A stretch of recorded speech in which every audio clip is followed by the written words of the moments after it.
رمضان المبارک سے کچھ مخصوص عبادات بھی آپ ہمیں بتائیں ہمارے ناظرین کو کہ وہ عبادات جو ہم رمضان شریف میں ہی جن کا ہمیں وہ کیا ملتا ہے کہ ہم رمضان شریف میں کریں گے، رمضان شریف کے بعد نہیں کر سکتے، وہ کون سی عبادات ہے؟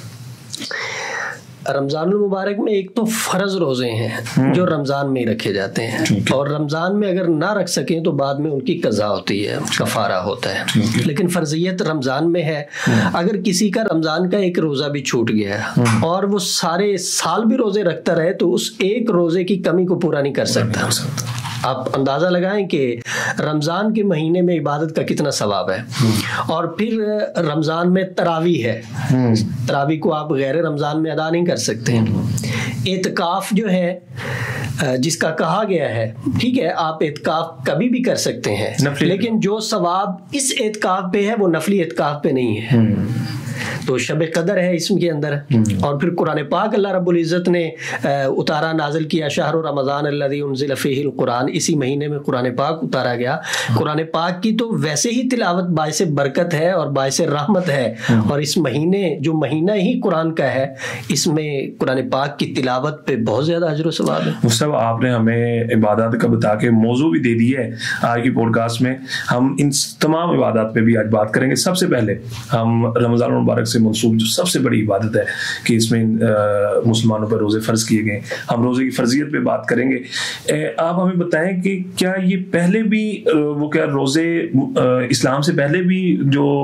امتیں تھیں وہ بھی رکھتی تھیں، اور یہ جو روزے کی فرضیت ہے اس کے حوالے سے آپ ہمیں بتائیں کہ یہ کس شخص پہ روزہ فرض ہے؟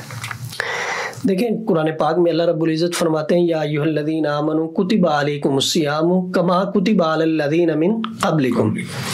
کہ اے ایمان والو روزے تم پر فرض کیے گئے ہیں جیسے کہ تم سے پہلی امتوں پر کیے گئے تھے۔ ہر امت پہ روزے فرض تھے لیکن ان کی ترتیب الگ الگ تھی۔ حضرت آدم علیہ السلام پہ بھی روزے فرض تھے ایام 20 کے، ٹھیک ہے 3 روزے، ٹھیک ہے،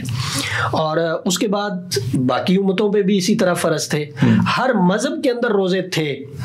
اس امت کے اوپر جو اللہ نے روزے فرض کیے ہیں یہ روزے ان سے ہٹ کے ہیں، اور اللہ کو اس امت کا جو نبی ہے آخری نبی وہ سارے نبیوں سے محبوب ہے،